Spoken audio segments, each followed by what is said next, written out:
आडवा. एक मि- अं, ए- एक फोन मिनिट. फोन आडवा ठेवा म्हणजे मग व्यवस्थित दिसेल. हा.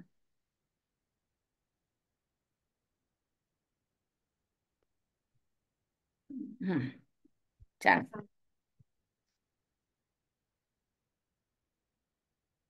हं. फोन आडवा ठेवला तुम्ही? हो, हा, ठीक आहे. छान. एक मिनिट जप करते, अगदी अर्धा सेकंद. हो, हरकत नाही. आणि आणि मग आपण चालू करू. हो ठीक आहे हो ना? हो हो हो, चालेल.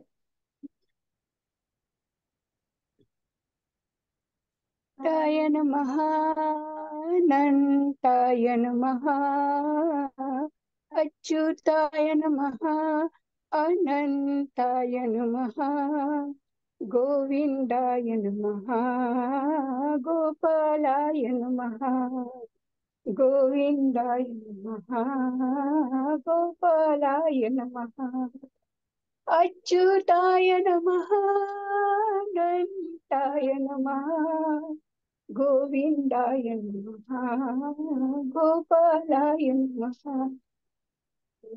जय गोपाल कृष्ण भगवान की जय। गुरुर्ब्रह्मा गुरुर्विष्णू गुरुर्देवो महेश्वरा, गुरु साक्षात परब्रह्म, तस्मै श्री गुरवे नमः. मी मी मीना हरकत नाही. सेनार. माझं आडनाव तुम्ही से ना केलंय बरं का तिथे. ते डबल मोठं सेनार न आहे. झालं. हा, मोठं न हा, झालं. ऍक्च्युली छोटं न पण पाहिजे होतं. छोटा मला न आहे लक्षात आलं. तिथे. हा. अगदी माझ्या नंतर लक्षात आलं ते. हा, मी तिसरा अध्याय वाचन करणार आहे. विवेचन तर मी एवढी हुशार नाहीये की करू शकेल, पण जे काही मला कळेल, जे काही मला सांगता येईल, मी थोडं बहुत सांगण्याचा प्रयत्न करीन. आणि माझं वाचन जर का कळलं नाही ना सुचिताताई, तर जरूर कळवा बरं का. म्हणजे आपण त्याच्यात दुरुस्ती करू शकतो. ठीक आहे? ओके, नक्की नक्की ताई. अध्याय तृतीयोध्याय, अथ तृतीयोध्याय, पूर्वपीठिकापासून मी सुरुवात करते. श्रीमद भगवद्गीतेचा उपदेश मनुष्य मात्राच्या अनुभवावर आधारित आहे. गीतेचा दिव्य उपदेश अध्याय 2च्या 11व्या श्लोकापासून आरंभ करताना सर्वात प्रथम भगवंतांनी हे स्पष्ट केले आहे की शरीर आणि शरीरी एकमेकांपासून भिन्न आहे. शरीरी म्हणजे आत्मा आणि शरीर म्हणजे देह. शरीर अनित्य, असत, एकदेशीय आणि नाशिवंत आहे, तर शरीरी नित्य, सत, सर्वव्यापी आणि अविनाशी आहे. म्हणून नाशिवंत वस्तूंचा नाश होत असताना त्याला पाहून दुःख न होणं आणि अविनाशी वस्तूच्या अविनाशतेकडे पाहून ती तशीच कायम राहण्याची इच्छा न करणं, ह्याला विवेक म्हणतात. कर्मयोग, ज्ञानयोग, भक्तियोग ही तिन्ही योग मार्गात विवेकाची फार मोठी आवश्यकता आहे. मी शरीराहून संपूर्ण वेगळा आहे असा विवेक झाल्यास मुक्तीची अभिलाषा जागृत होते. मुक्तीची गोष्ट तर सोडूनच द्या, स्वर्गादींची कामना सुद्धा आपल्याला शरीरापासून वेगळं मानल्यानेच होते. म्हणूनच भगवंतांनी आपला उपदेश आरंभ करते वेळीच सर्वात प्रथम विवेकाचं वर्णन केलं आहे. या प्रकरणात भगवंतांनी बुद्धी शब्दाचा प्रयोगच केला नाही. वास्तविक नित्य आणि अनित्य, सत आणि असत, अविनाशी आणि विनाशी, शरीरी आणि शरीराला वेगवेगळं समजण्यासाठी खरं तर विवेकाचीच आवश्यकता असते, बुद्धीची नसतेच. विवेक बुद्धीच्या पलीकडचा आहे.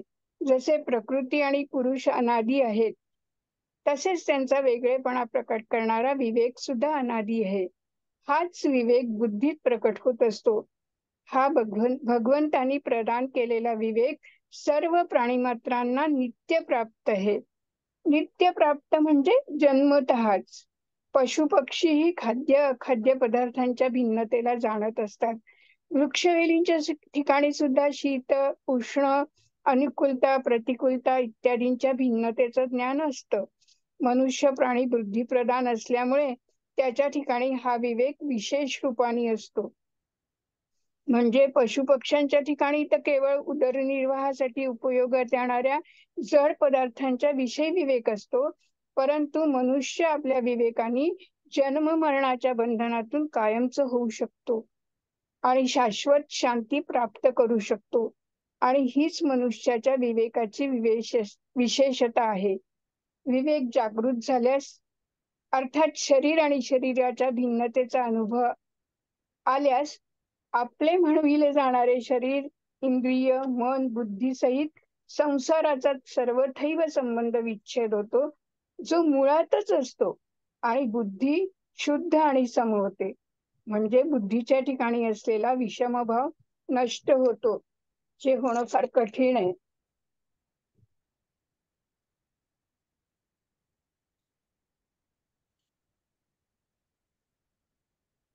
मनुष्य जेव्हा आपलं कल्याण अथवा परमात्म प्राप्तीविषयी एक निश्चय करतो, तेव्हा त्याला अनुकूलता आणि प्रतिकूलता याची बाधा होत नाही. आणि अशा प्रकारे काहीही न करता त्याची बुद्धी सहज सम होऊ लागते. जोपर्यंत बुद्धीच्या ठिकाणी संसाराचं महत्व, आकर्षण, ओढ असते, तोपर्यंत बुद्धीला सम करण्यासाठी सांगितलं जातं. एक निश्चयात्मिका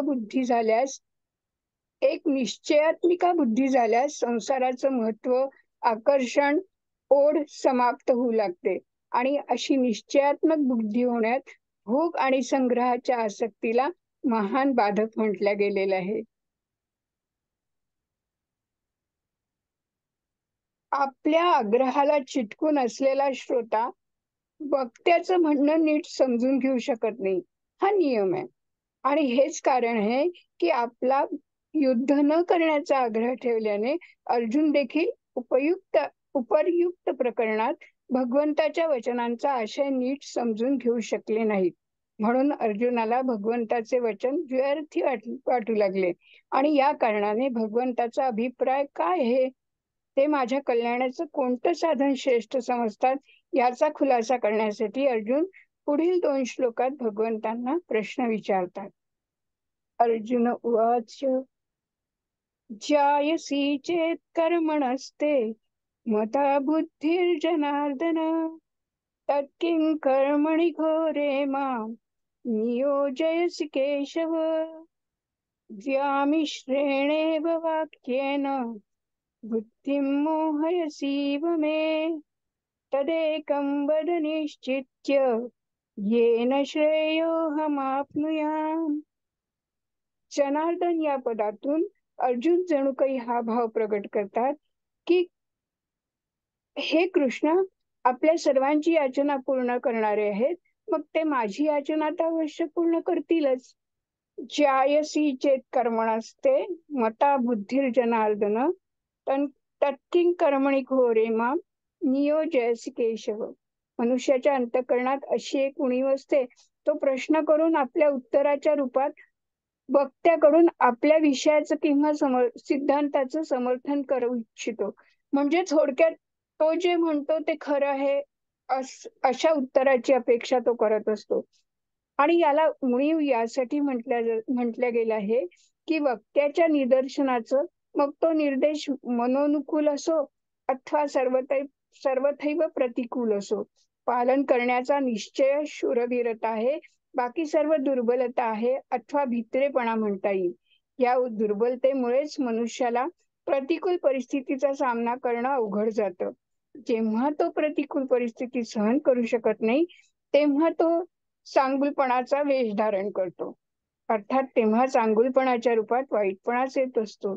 जी वाईट गोष्ट चांगल्या गोष्टीचा वेश पांघरून घेऊन येते, तिचा त्याग करणं अत्यंत कठीण आहे, अवघड आहे.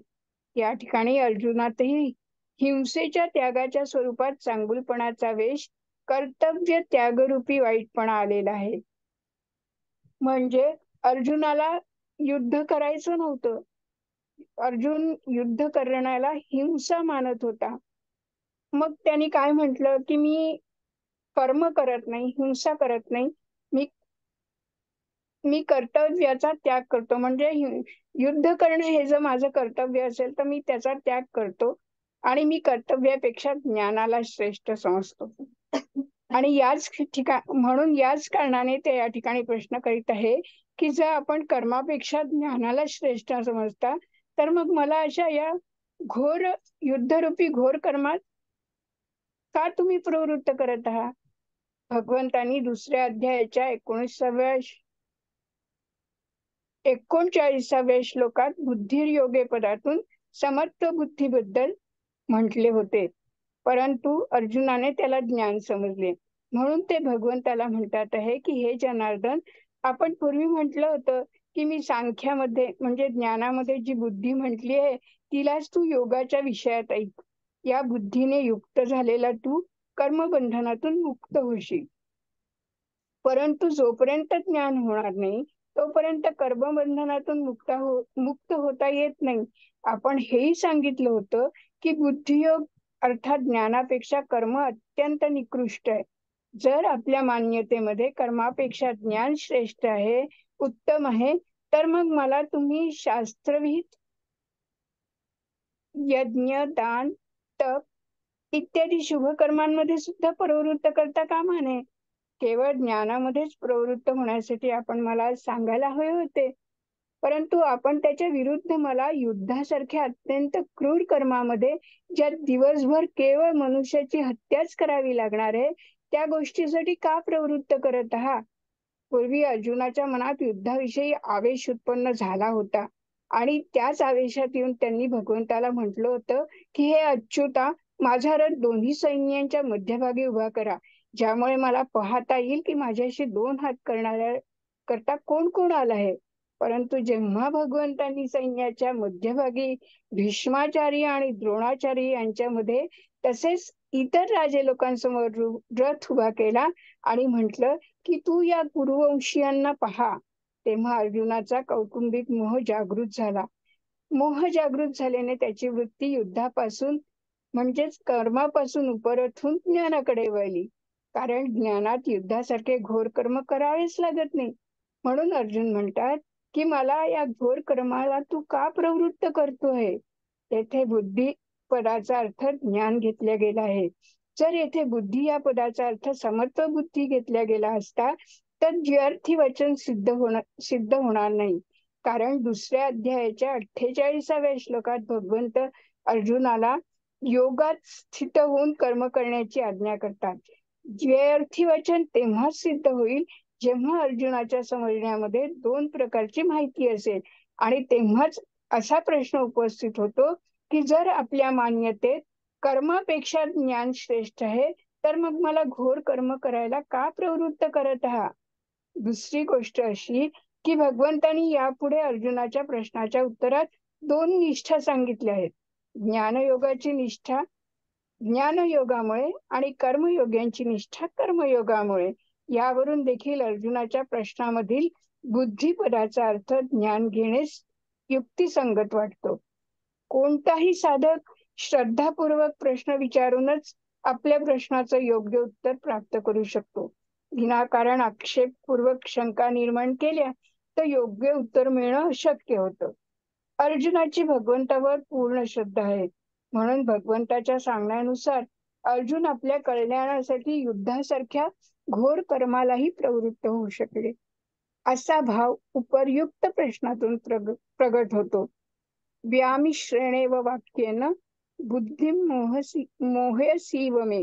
या पदातला अर्जुनाचा भाव असा आहे, की आपण कधी कर्म करा म्हणता, कुरुकर्माणी, आणि कधी ज्ञानाचा आश्रय घ्या म्हणता, म्हणजे बुद्धौ शरण मनविच्छ. आपल्या या द्व्यर्थी वचनाने माझ्या बुद्धीला भ्रम होतोय. अर्थात मी कर्म केलं पाहिजे की ज्ञानाचा आश्रय घेतला पाहिजे, यापैकी काय केले पाहिजे हे मला स्पष्ट समजेनासे झाले. या ठिकाणी 2 वेळेला इव पदाच्या प्रयोगाने भगवंतावर असलेली अर्जुनाची श्रद्धा सिद्ध होत आहे.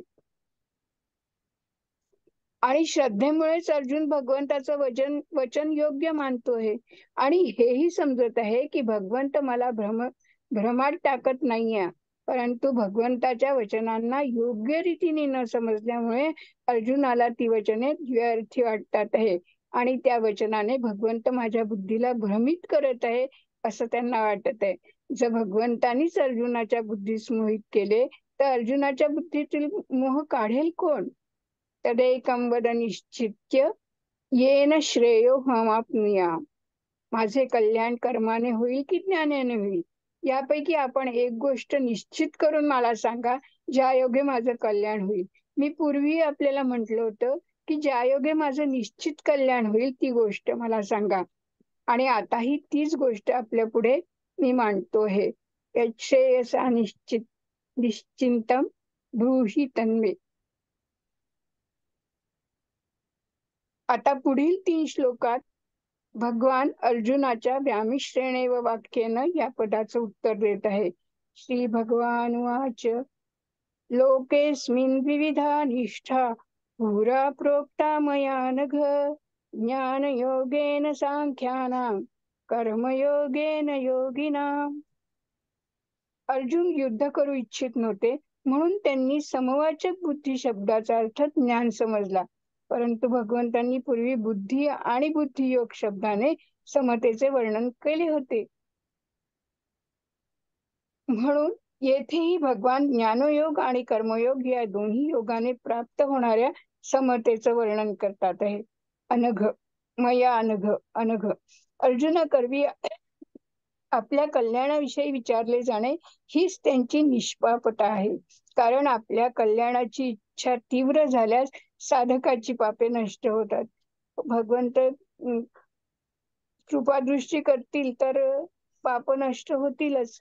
लोकेस्मिन विविधा निष्ठा पुरा प्रोक्ता मया नघ. या ठिकाणी लोके पदाचा अर्थ मनुष्य शरीर असा समजावा, कारण ज्ञानयोग आणि कर्मयोग दोन्ही प्रकारची साधने करण्याचा अधिकार अथवा साधक होण्याचा अधिकार मनुष्य शरीरातच आहे. निष्ठा म्हणजे समभावाची स्थिती एकच आहे, जी दोन प्रकाराने प्राप्त केली जाऊ शकते, ज्ञानयोगाने आणि कर्मयोगाने. या दोन्ही योगांचा वेगवेगळा विभाग करण्यासाठी भगवंतांनी दुसऱ्या अध्यायाच्या 39व्या श्लोकात म्हटले आहे की या समत्व बुद्धीला मी सांख्य योगाच्या विषयानुसंगाने सांगितले आहे. आता ह्याच समत्व बुद्धीला कर्मयोगाच्या अनुषंगाने मी सांगतो. ऐक. एषा ते भीता सांख्ये बुद्धिर्योगे त्विमां शृणु. पुरा पदाचा अर्थ अनादिकाल असा होतो आणि काही क्षणापूर्वी असाही होतो.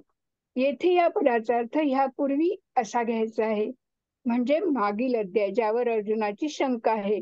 मागील अध्यायात जरी दोन्ही निष्ठा वेगवेगळ्या सांगितल्या गेल्या आहेत, तरी पण कोणत्याही निष्ठेत कर्माच्या त्यागाविषयी सांगितल्या गेले नाही.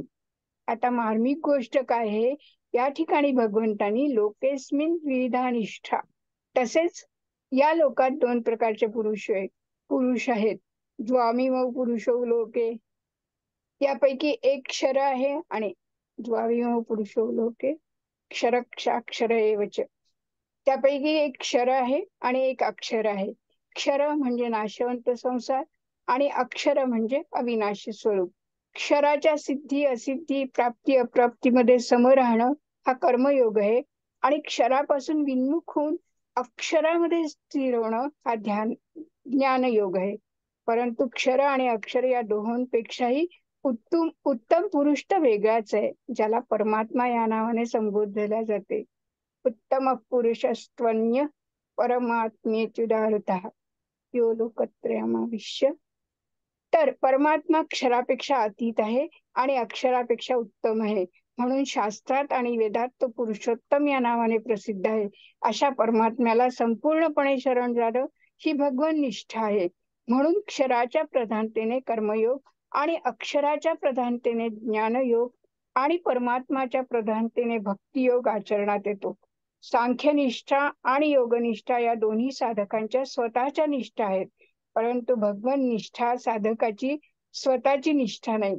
कारण की सांख्यनिष्ठेत आणि योगनिष्ठेत साधकाला मी आहे, संसार आहे याचा अनुभव असतो. म्हणून ज्ञानयोगी संसाराशी संबंध विच्छेद करून आपल्या स्वरूपात स्थित होतो आणि कर्मयोगी संसाराचे पदार्थ संसाराच्या सेवेत उपयोगातून संसाराशी संबंध विच्छेद करतो.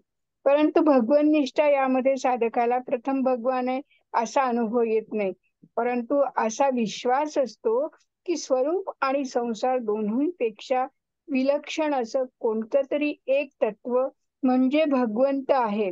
म्हणून तो श्रद्धा विश्वासपूर्वक भगवंताला मानतो आणि आपणास भगवंताला समर्पित करतो.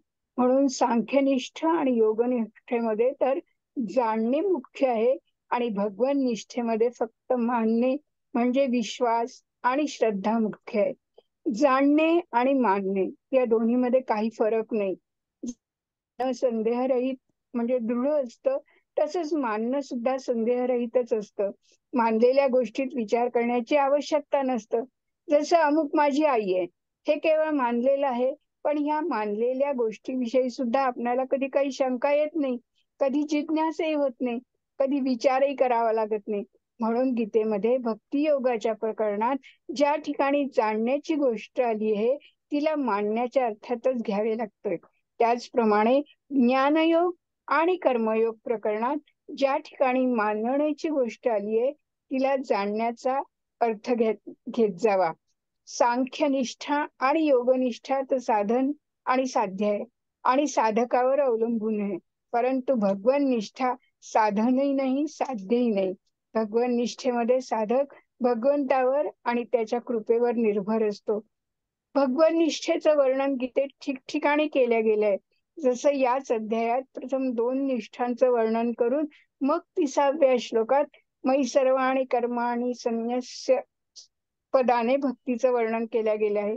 5व्या अध्यायातही 2 निष्ठांचं वर्णन करून 10व्या श्लोकात ब्रह्मण्याध्याय कर्माणि आणि शेवटी भोक्तारम यज्ञ तपसा इत्यादी पदाने भक्तीचं वर्णन केलं गेलेलं आहे. ज्ञानयोगेन सांख्यानाम प्रकृतीपासून उत्पन्न झालेले गुणच गुणात वर्तत आहेत.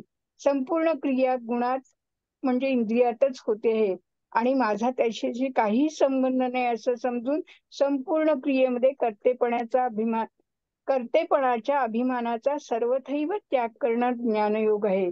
गीता उपदेशाच्या सुरुवातीलाच भगवंतांनी सांख्ययोगाचे वर्णन करून नाशवान शरीर आणि अविनाशी शरीराचं विवेचन केलेलं आहे. कर्मयोगेन योगिनाम वर्ण, आश्रम, स्वभाव आणि परिस्थितीनुसार जे शास्त्रविध कर्म समोर येईल ते कर्म कामना, ममता आणि आसक्तीचा संपूर्णपणे त्याग करून करणं किंवा कर्माच्या सिद्धी असिद्धीविषयी सम राहणं हा कर्मयोग आहे. परिशिष्ट भाव याचा हा आहे की कर्मयोग आणि ज्ञानयोग या दोन्ही निष्ठा लोकात असल्यामुळे लौकिक आहे. लोकेस्मिन द्विधा निष्ठा. कर्मयोगात क्षराची प्रधानता आहे आणि ज्ञानयोगात अक्षराची प्रधानता आहे. जीव आणि जगताला प्राधान्य देण्यानेच या दोन्ही निष्ठा झालेल्या आहेत. लौकिक निष्ठा यात साधकाचा आपला उद्योग मुख्य असतो, तो साधनेत आपला पुरुषार्थ मानतो. परंतु जेव्हा साधक भगवंताचा आश्रय घेऊन साधन करतो, स्वतःचा उद्योग मुख्य मानत नाही, तेव्हा त्याची निष्ठा अलौकिक होते. कारण भगवंताचा संबंध झाल्याने सगळं अलौकिकच होऊन जातं. न कर्मणामनारंभा नैष्कर्म्यं पुरुषोच्छ्नुते न च संन्यस्य नादेव सिद्धिं समधिगच्छति. न कर्मणामनारंभा नैष्कर्म्य पुरुषोच्छ्नुते. कर्मयोगात कर्म करणं अत्यंत आवश्यक आहे, कारण निष्काम भावपूर्वक कर्म करण्याने कर्मयोगाची सिद्धी होते. ही सिद्धी मनुष्याला कर्म केल्याशिवाय मिळू शकत नाही. नैष्कर्म अनुष्णते या पदाचा आशय असा आहे की कर्मयोगाने आचरण करणारा मनुष्य कर्मांना करीत असताना निष्कर्मतेला प्राप्त होतो. ज्या स्थितीत मनुष्याचे कर्म अकर्म होतात, अर्थात बंधनकारक राहत नाही, त्या स्थितीला निष्कर्मता म्हटल्या जाते. कामरहित होऊन केलेल्या कर्मां फल देण्याच्या शक्तीचा असा अभाव होतो. जसे भाजलेल्या किंवा उकळलेल्या बीजात अंकुरण क्षमता संपूर्णपणे नष्ट होते. काल आपल्याला ह्यांनी सांगितलं होतं वंदनाताईंनी की लाही झाल्यानंतर मग ती बीज अंकुरत नाही. जेव्हा संपूर्ण कर्म दुसऱ्याच्या सेवेसाठी केले जातील, आपल्यासाठी नाही, तेव्हाच कामनेचा त्याग होऊ शकतो. कारण संपूर्ण कर्माचा संबंध संसाराशी आहे आणि आपला संबंध परमात्म्याशी आहे. आपल्याशी कर्मसंबंध नाहीच. म्हणून जोपर्यंत आपल्यासाठी कर्म केले जातील तोपर्यंत कामनेचा त्याग होणार नाही, आणि जोपर्यंत कामनेचा त्याग होणार नाही तोपर्यंत निष्कर्मता प्राप्त होणार नाही. न च संन्यसना देवा सिद्धीम समधिगच्छति. या श्लोकाच्या पूर्वार्धात भगवंतांनी कर्मयोगाच्या दृष्टीने म्हटले आहे की कर्माचा आरंभ केल्याशिवाय कर्मयोग्याला नैष्कर्माची प्राप्ती होत नाही. आता श्लोकाच्या उत्तरार्धात सांख्य योगाच्या दृष्टीने ते म्हणतात की केवळ कर्माचा स्वरूपाने त्याग केल्याने सांख्य योगाला सिद्धी म्हणजे नैष्कर्मतेची प्राप्ती होत नाही. सिद्धीच्या प्राप्तीसाठी त्याला कर्तेपणाचा त्याग करणं आवश्यक आहे. म्हणून सांख्य योगासाठी कर्माचा स्वरूपाने त्याग करणे मुख्य नाही, तर अहंतेचा त्याग करणे मुख्य आहे. याच्यातली मार्मिक गोष्ट ही आहे की श्रीमद भगवत गीता मनुष्याला व्यवहारात परमार्थ सिद्ध कसा करावा ही कला शिकवते. तिचा आशय कर्तव्य कर्म करविण्यात आहे, त्याग करविण्यात नाही. म्हणून भगवान कर्मयोग आणि ज्ञानयोग दोन्ही साधनात कर्म करण्याविषयी सांगतात. ही एक स्वाभाविक गोष्ट आहे की जेव्हा साधक आपले कल्याण इच्छितो तेव्हा तो सांसारिक कर्माविषयी उद्विग्न होतो आणि त्यापासून अलिप्त होऊ इच्छितो. याच कारणाने अर्जुनही कर्माविषयी उद्विग्न होऊन भगवंताला प्रश्न करतात की जर कर्मयोग आणि ज्ञानयोग या दोन्ही साधनांचे तात्पर्य समतेशी आहे तर मग मला आपण कर्म करण्याविषयी का सांगता, मला युद्धासारख्या घोर कर्मात का प्रवृत्त करता. परंतु भगवंतांनी दोन्ही प्रकारच्या साधनातून अर्जुनाला कर्म करण्याची आज्ञा दिलेली आहे. योगस्थ कुर्कर्माणी आणि सांख्य योगात, कर्मयोगात त्यांनी म्हटलंय योगस्थ कुर्कर्माणी आणि सांख्य योगात तस्मादिठस्व भारत. यावरून सिद्ध होतं की भगवंताचा अभिप्राय कर्माच्या स्वरूपाने त्याग करविण्याविषयी नाही तर कर्म करवण्यात आहे. मात्र कर्मामध्ये जो विषारी अंश म्हणजे कामना, ममता, आसक्ती आहे त्याचा त्याग करून कर्म करण्याची आज्ञा ते अर्जुनाला देतात. बहुतेक सर्व साधकांच्या अनुभवाची गोष्ट अशी आहे, कल्याणाची उत्कट अभिलाषा जागृत होताच कर्मपदार्थ आणि व्यक्ती ह्याविषयी त्याला अरुची होऊ लागते. परंतु प्रत्यक्षात देहाशी घनिष्ठ संबंध असल्यामुळे आराम विश्रामाची इच्छा राहते जी साधकाच्या उन्नतीला बाधक आहे. साधकाच्या मनात असाही भाव असतो की कर्म, पदार्थ आणि व्यक्तीचा स्वरूपतः त्याग केल्यावरच आम्ही परमार्थ मार्गात उन्नत होऊ शकतो. गीतेने एकांतात राहून साधन करण्याचाही आदर केलेला आहे. परंतु एकांतात सात्विक पुरुष तर साधन भजनात आपला समय व्यतीत करू शकतो. परंतु राजस पुरुष संकल्प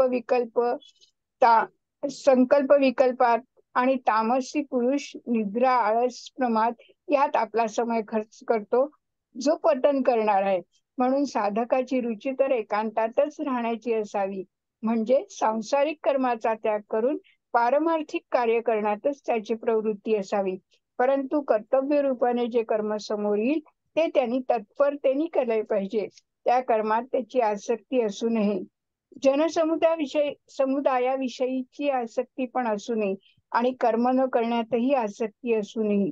कोठेही आसक्ती न राहिल्यास साधकाचं कल्याण फार लवकर होतं.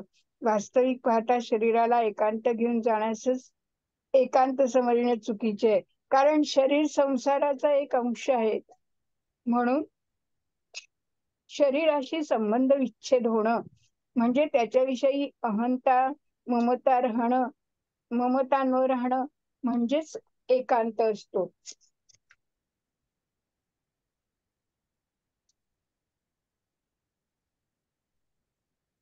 वेग शांत करण्यासाठी आवश्यक आहे नाही परिशिष्ट भाव. जे आपले आहे, आपल्यात आहे आणि आत्ता आहे त्या तत्वाची प्राप्ती काही केल्याने होत नाही, कारण त्याची अप्राप्ती कधी होतच नसते. आपण काहीही करू मग त्याची प्राप्ती होईल हा भाव देहाभिमानाला पुष्ट करणार आहे. प्रत्येक क्रियेचा आरंभ आणि अंत होतो, म्हणून क्रिया करण्याने त्याची प्राप्ती होईल ही विद्यमान नाही. परंतु प्रकृतीशी संबंध झाल्यामुळे प्रत्येक प्राण्यात क्रियेचा वेग राहतो, जो त्याला क्रियारहित होऊ देत नाही. क्रियेचा वेग शांत करण्यासाठी हे आवश्यक आहे. जे करावयास नको ते करू नये आणि जे केले पाहिजे ते निर्मम आणि निष्काम होऊन करावे. म्हणजे अर्थातच आपल्यासाठी काहीही करू नये, तर केवळ दुसऱ्याच्या हितासाठी करावे. आपल्यासाठी क्रिया करण्याने क्रियेचा वेग कधी समाप्त होणार नाही. कारण आपले स्वरूप नित्य आहे आणि कर्म अनित्य आहे. म्हणून निष्काम भावाने दुसऱ्याच्या हितासाठी कर्म केल्याने वेग शांत होऊन प्रकृतीशी संबंध विच्छेद होईल आणि सर्व देशात, कालात इत्यादीत विद्यमान असणारे परमात्मा तत्व प्रकट होईल. त्याचा अनुभव आपल्याला येईल. नहि कश्चित क्षणमपि जातु तिष्ठत्य कर्मकृत कार्यते ह्यवशः कर्म सर्व प्रकृतिजैर्गुणैः. नाही कश्चित क्षणमपि जातु तिष्ठत्य कर्मकृत. कर्मयोग, ज्ञानयोग आणि भक्तियोग या कोणत्याही मार्गात साधक कर्म केल्याशिवाय राहू शकत नाही. ह्या ठिकाणी कश्चित, क्षणम आणि जातू हे तिन्ही विलक्षण पद आहे. यापैकी कश्चित पदाचा प्रयोग करून भगवान म्हणतात की कोणताही मनुष्य कर्म केल्याशिवाय राहू शकत नाही, मग तो ज्ञानी असो की अज्ञानी असो. जरी ज्ञानी व्यक्तीचा आपल्याला म्हणवल्या जाणाऱ्या शरीराशी कोणताही संबंध नसतो, तरी पण त्याचे म्हणवल्या जाणाऱ्या शरीराकडून प्रत्येक क्षणाला क्रिया ही होतच असते. क्षणम पदाचा प्रयोग करून भगवान म्हणतात की जरी मनुष्य मी प्रत्येक क्षणाला कर्म करतोय असं मानत नाही, तरी पण जोपर्यंत शरीराशी आपला संबंध असतो तोपर्यंत तो एकही क्षण कर्म केल्याशिवाय राहत नाही. आणि जातू पदाचा प्रयोग करून भगवान हे म्हणतात की जागृती, सुषुप्ती, स्वप्न, मूर्छा इत्यादी कोणत्याही अवस्थेत मनुष्य कर्म केल्याशिवाय राहू शकत नाही. याचे कारण भगवंत या श्लोकाच्या उत्तरार्धात अवश्य पदाने सांगतात की प्रकृतीला परवश झाल्यामुळे ह्याला कर्म करावंच लागतं. प्रकृती निरंतर परिवर्तनशील आहे. साधकाला आपल्यासाठी काहीच करायचं नाही. जे विहित कर्म समोर येईल ते केवळ दुसऱ्याच्या हिताचा उद्देश ठेवून केले पाहिजे. परमात्मा प्राप्तीचा उद्देश असल्याने साधक निषिद्ध कर्म तर करूच शकत नाही.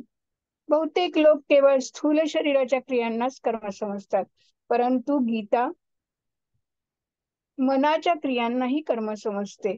गीतेने शारीरिक, वाचिक आणि मानसिक रूपाने झालेल्या सर्व क्रियांना कर्म मानले आहे. शरीरवांग निर्भयो कर्म प्रारभते नरहा. ज्या शारीरिक अथवा मानसिक क्रियेशी मनुष्य आपला संबंध म्हणतो त्याच सर्व क्रिया कर्म होऊन त्याला बांधणाऱ्या होतात, दुसऱ्या क्रिया नव्हे. माणसाची अशी एक समजूत झाली आहे की ते अपत्य संगोपन तसेच उदरनिर्वाहाची साधने म्हणजे व्यापार, नोकरी, अध्यापन इत्यादीलाच कर्म समजतात आणि त्या व्यतिरिक्त खाणे, पिणे, उठणे, बसणे, झोपणे, चिंतन करणे इत्यादींना ते कर्म मानतच नाही. याच कारणाने कित्येक जण व्यापार इत्यादी कर्माचा त्याग करून असं समजतात की मी कर्म करत नाही, परंतु हा त्यांचा फार मोठा गैरसमज आहे.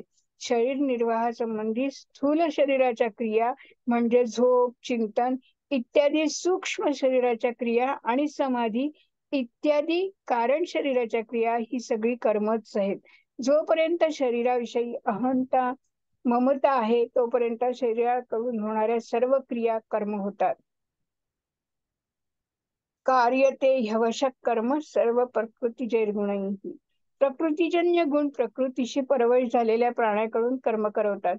परवश झाल्याने प्रकृतीच्या गुणांद्वारा कर्म करवल्या जातात, कारण प्रकृती आणि तिचे गुण निरंतर क्रियाशील असतात. जरी आत्मा स्वतःला अक्रिय, असंग, अविनाशी, निर्विकार तसेच निर्लेप आहे, तरी पण जोपर्यंत तो प्रकृती तसेच तिचे कार्य स्थूल, सूक्ष्म आणि कारण शरीरापैकी कोणत्याही शरीराशी आपला संबंध समजून त्यापासून सुख इच्छितो तोपर्यंत तो प्रकृतीला परवश राहतो. वृत्तीपासून स्वभाव तयार होतो, गुणांपासून वृत्ती उत्पन्न होते आणि प्रकृतीपासून गुण निर्माण होतात. म्हणून मग स्वभावामुळे परवश म्हणा की गुणामुळे परवश म्हणा अथवा प्रकृतीमुळे परवश म्हणा, ती एकच गोष्ट आहे. वास्तविक पाहता सर्वाच्या मुळाशी प्रकृतीजन्य पदार्थाची परवष्ट आहे आणि याच परवशतेपासून सर्व प्रकारची परवष्टता निर्माण होतात. म्हणून प्रकृतीजन्य पदार्थाच्या परवष्टेला कुठे काळाची, कुठे स्वभावाची, कुठे कर्माची, कुठे गुणांची परवशता म्हटली आहे. म्हणजे तात्पर्य, हा जीव जोपर्यंत प्रकृती आणि तिच्या गुणापासून अतीत होत नाही, परमात्म्याची प्राप्ती करून घेत नाही, तोपर्यंत हा गुण, काळ, स्वभाव इत्यादिकांच्या परवशतेतच राहतो. आता ह्याच्यात विशेष गोष्ट ही आहे की प्रकृतीच्या सक्रिय आणि अक्रिय दोन अवस्था असतात. जसं कार्य करणे सक्रिय अवस्था आहे आणि कार्य न करणे म्हणजे झोप वगैरे ह्या अक्रिय अवस्था आहे. वास्तविक पाहता अक्रिय अवस्थेतही प्रकृती अक्रिय राहत नाही, तर तिच्यात सूक्ष्म रूपाने सक्रियता असतेच. जसे एखाद्या झोपलेल्या मनुष्याला स्वतःहून जागे होण्यापूर्वीच उठवले तर तो म्हणतो की माझी झोप पूर्ण झाली नाही. यावरून हे सिद्ध होतं की झोपेच्या अक्रिय अवस्थेतही झोप पूर्ण होण्याची क्रिया होत होती. जेव्हा झोप पूर्ण झाल्यावर मनुष्य जागा होतो तेव्हा तो असं म्हणत नाही, कारण झोप पूर्ण झालेली असते. त्याचप्रमाणे समाधी, प्रलय, महाप्रलय इत्यादींच्या अवस्थेतही सूक्ष्म रूपाने क्रिया होतच असते. वास्तविक पाहता प्रकृतीची कधी अक्रिय अवस्था नसतेच, कारण ती क्षणाक्षणाला परिवर्तित होत असते. स्वतः आत्म्यात कर्तेपणा नसतो, परंतु प्रकृतीचे कार्य शरीराशी आपला संबंध मानून तो प्रकृतीशी परवश होत असतो आणि याच परवेष्टेच्या कारणाने स्व अकर्ता असून सुद्धा तो आपल्याला कर्ता समजतो. प्रकृती निरंतर परिवर्तनशील आहे, परंतु शुद्ध स्वरूपात कधी कोणतेही परिवर्तन होत नाही. खरं पाहिलं तर प्राकृतिक पदार्थांना कोणतीही स्वतंत्र सत्ता नाहीच. क्षणाक्षणाला बदलणाऱ्या एकत्रित झालेल्या परमाणूंचं नाव पदार्थ असं आहे आणि पदार्थाशी आपला संबंध मानल्याने कोणताही मनुष्य कोणत्याही अवस्थेत क्षणभर देखील कर्म केल्याशिवाय राहू शकत नाही. जर साधक असा वास्तविक अनुभव करील की संपूर्ण क्रिया पदार्थातच होत आहेत आणि माझा पदार्थांशी किंचित मात्र सुद्धा संबंध नाही, तर तो परवशतेतून मुक्त होऊ शकतो. कर्मयोगी प्रतिक्षण बदलणाऱ्या पदार्थाच्या कामना, ममता आणि आसक्तीचा त्याग करून या परवशतेला नष्ट करतो. भगवंतांनी या श्लोकात जी गोष्ट सांगितली आहे तीच गोष्ट त्यांनी 18व्या अध्यायाच्या 11व्या श्लोकातही सांगितली आहे की प्रकृतीशी आपला संबंध मानणारा कोणताही मनुष्य कर्माचा संपूर्णपणे त्याग करू शकतच नाही. परिशिष्ट भाव असा आहे की सर्व क्रिया केवळ प्रकृतीचच होतात, परंतु प्रकृतीशी आपला तादात्म्य स्वीकार केल्याने मनुष्य प्रकृतीजन्य गुणांच्या अधीन होतो. सुषुप्ती, मूर्छा आणि समाधी अवस्थेत क्रिया कशी होते? मनुष्य झोपला असेल आणि कोणी त्याला मध्येच जागे केले तर तो म्हणतो की मला अपुऱ्या झोपेतून जागे केले. यावरून हे सिद्ध होतं की सुषुप्तीच्या वेळीही झोप पूर्ण होण्याची क्रिया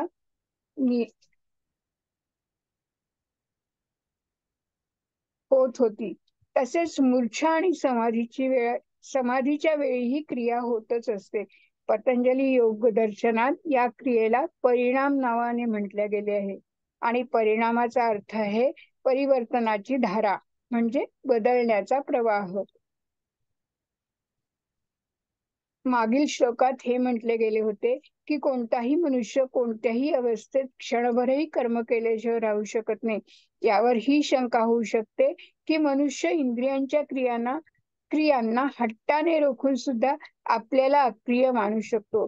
आणि याचे समाधान करण्यासाठी पुढील श्लोक सांगतात, भगवंत पुढील श्लोकात सांगतात की कर्मेंद्रियाणि संयम्य य आस्ते मनसा स्मरन् इंद्रियार्थान् विमूढात्मा मिथ्याचारस्य उच्यते.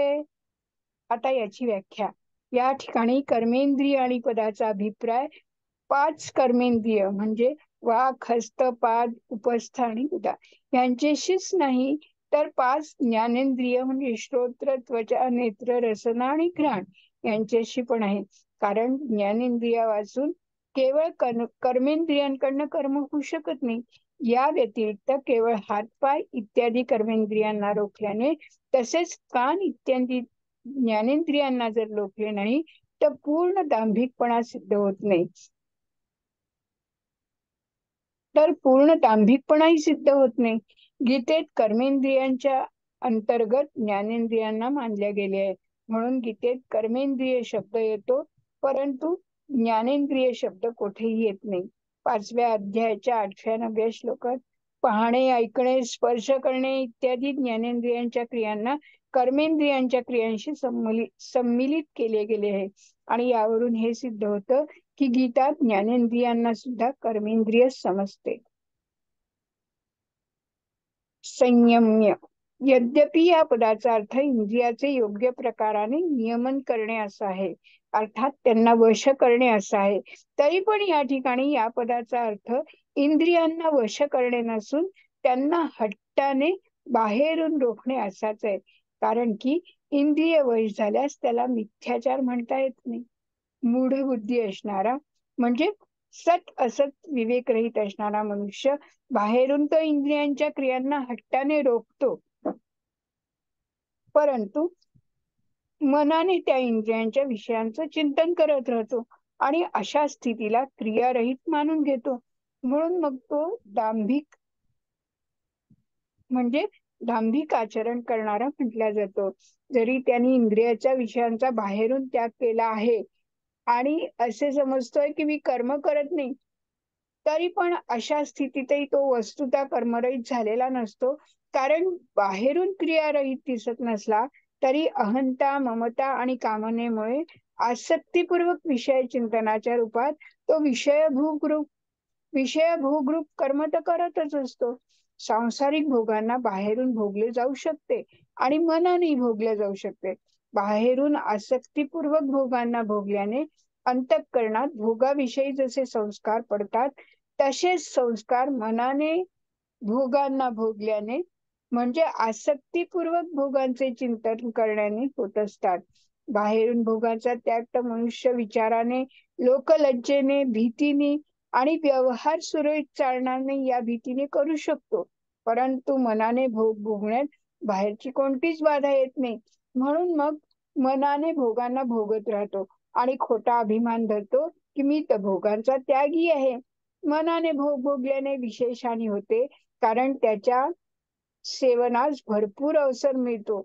म्हणून साधकांनी बाह्य भोगाच्या त्यागाप्रमाणेच मनाच्या भोगांच्या चिंतनाचा देखील विशेष सावधानतेने त्याग करावा. अर्जुन सुद्धा कर्माचा स्वरूपाने त्याग करू इच्छित आहे आणि भगवान विचारतात आहे की आणि भगवंतांना विचारतो आहे की आपण मला घोर कर्माला का प्रवृत्त करत आहात. याच्या उत्तरात या ठिकाणी भगवंत म्हणतात की जो मनुष्य अहंता, ममता, आसक्ती, कामना इत्यादी मनामध्ये ठेवून केवळ बाहेरून कर्माचा त्याग करून आपल्याला क्रियारहित मानतो, त्याचे आचरण खरंच दांभिकपणाचं आहे. तात्पर्य साधकांनी कर्माचा स्वरूपाने त्याग न करता कामना, आसक्ती रहित होऊन तत्परतेने कर्म करत राहिले पाहिजे. याचा परिशिष्ट भाव असा आहे की सांसारिक भोगांना बाहेरून भोगल्या तर जाऊ शकतं आणि मनाने भोगल्या जाऊ शकतं. बाहेरून भोग भोगणं आणि मनाने त्याच्या चिंतनाचा रस म्हणजे सुख घेणं, दोन्हीमध्ये काही फरकच नाही. बाहेरून आसक्तीपूर्वक भोग भोगल्याने जसा संस्कार पडतो, तसाच संस्कार मनाने भोग भोगल्याने म्हणजे मनाने भोगांच्या चिंतनाचा रस घेण्याने सुद्धा घडत असतो. भोगाचे स्मरण झाल्यावर त्याच्या स्मरणाने रस घेतात आणि कित्येक वर्ष गेले तरीही ते भोग जसेच्या तसे म्हणजे ताजेच राहतात, कायम राहतात. म्हणून भोगाच्या चिंतनानेही एक नवीन भोग बनतो. इतकंच नव्हे, मनाने भोगाच्या चिंतनाचे सुख घेण्याने विशेष हानी होते. भोग भोगण्यात बाहेरून कोणतीच बाधा येत नाही, म्हणून मनाने भोग भोगण्यासाठी विशेष अवसर मिळतो. म्हणून मनाने भोग भोगणे साधकासाठी फार नुकसान करणारी गोष्ट आहे. वास्तविक मनाने भोगांचा त्याग हाच वास्तविक त्याग आहे. आता 4थ्या श्लोकात भगवंतांनी कर्मयोग आणि सांख्ययोगाच्या दृष्टीने कर्माचा त्याग अनावश्यक दाखवलाय. नंतर 5व्या श्लोकात म्हटलं आहे की कोणताही मनुष्य कोणत्याही अवस्थेत क्षणभर सुद्धा कर्म केल्याशिवाय राहू शकत नाही. 6व्या श्लोकात हट्टाने इंद्रियाच्या क्रियांना रोखून आपल्याला क्रियारहित समजणाऱ्याचं आचरण दांभिक म्हटलं आहे. यावरून हे सिद्ध झालं आहे की कर्मांचा स्वरूपाने त्याग करण्याने तो त्याग वास्तविक त्याग होत नाही. म्हणून मग पुढील श्लोकात भगवान वास्तविक त्यागाचा परिचय करून देतात आहेत. यस्त्विंद्रियाणि मनसा नियम्यारभते अर्जुन कर्मेंद्रिय कर्मयोगम असक्तस्य विशिष्यते. आता व्याख्या. या ठिकाणी अनासक्त होऊन कर्म करणाऱ्यांना केवळ दांभिक लोकांपेक्षाही नाही तर सांख्य योगांपेक्षाही श्रेष्ठ दाखवण्याच्या दृष्टिकोनातून तू हे पद दिलेले आहे. अर्जुन या शब्दाचा अर्थ स्वच्छ असा तो. या ठिकाणी भगवंतांनी अर्जुन संबोधनाचा प्रयोग करून हा भाव दाखविला आहे की तू मनाने आणि अंतःकरणाने निर्मळ आहेस. मग तुझ्या अंतःकरणात कर्तव्य कर्म करणं विषयक हा संदेह कसा काय निर्माण झाला. यस्त्विंद्रिय आणि मनसा नियम. येथे मनसा पद संपूर्ण अंतःकरण म्हणजे मन, बुद्धी, चित्त आणि अहंकार याचे वाचक आहे. मनाने इंद्रियांना वश करण्याचं तात्पर्य हे आहे की विवेकवती बुद्धीद्वारा मन आणि इंद्रियाशी स्वचा काहीही संबंध नाही असा अनुभव करणे. मनाने इंद्रियाचे नियमन केल्यास इंद्रियांचा आपला स्वतंत्र हट्ट राहत नाही. अर्थात त्यांना जिकडे वळवाल तिकडे ते वळतील आणि जेथून त्यांना परावृत्त कराल तेथून ते परावृत्त होतील. मागील म्हणजे 6व्या श्लोकात भगवंतांनी संयम्य पदाने दंभाचाराच्या विषयात इंद्रियांना हट्टाने रोखून धरण्याविषयीचे विवेचन केले होते. परंतु या ठिकाणी नियम्य पदाने शास्त्र मर्यादेनुसार इंद्रियांचे नियम करण्याविषयीचे म्हणजे निषिद्ध कर्मापासून परावृत्त करून इंद्रियांना शास्त्रविहित कर्तव्य कर्मामध्ये प्रवृत्त करण्याचे विवेचन केले आहे. नियमन झाल्यास इंद्रियांचा संयम आपोआप वाढतो. असक्त. आसक्ती 2 ठिकाणी होते, एक ती कर्मात आणि दुसरी कर्मफलात. संपूर्ण दोष आसक्तीतच असतात, कर्म किंवा त्यांच्या फलात नसतात. आसक्ती असताना योग सिद्ध होऊ शकत नाही. आसक्तीचा त्याग होताच योग सिद्ध होतो. म्हणून साधकांनी कर्माचा त्याग न करता त्यामध्ये असलेल्या आसक्तीचा त्याग केला पाहिजे. आसक्ती रहित होऊन सावधानीने आणि तत्परतेने कर्तव्य कर्माचे आचरण केल्याशिवाय कर्माशी संबंध विच्छेद होऊ शकत नाही. साधक आसक्तीरहित तेव्हाच होऊ शकतो जेव्हा शरीर, इंद्रिय, मन, बुद्धीला माझे आणि माझ्यासाठी, संसाराचे आणि संसारासाठी समजून संसाराच्या हितासाठी तत्परतेने कर्तव्य कर्माचे आचरण करू लागतो. तेव्हा तो आसक्त रहित होतो. जर तो आपल्यासाठी कोणतंही कर्म न करता केवळ दुसऱ्याच्या हितासाठी संपूर्ण कर्म करतो तेव्हा त्याची आपली फलासक्ती आपोआप नष्ट होते. कर्मेंद्रियांनी होणाऱ्या साधारण क्रियांपासून जे चिंतन तसंच समाधीपर्यंत च्या सर्व क्रियेचा आमच्या स्वरूपाशी कोणताही संबंध नाही. परंतु स्वरूपाने अनासक्त असूनही हा जीवात्मा स्वतःवर आसक्त होऊन संसाराशी आपला संबंध होतो.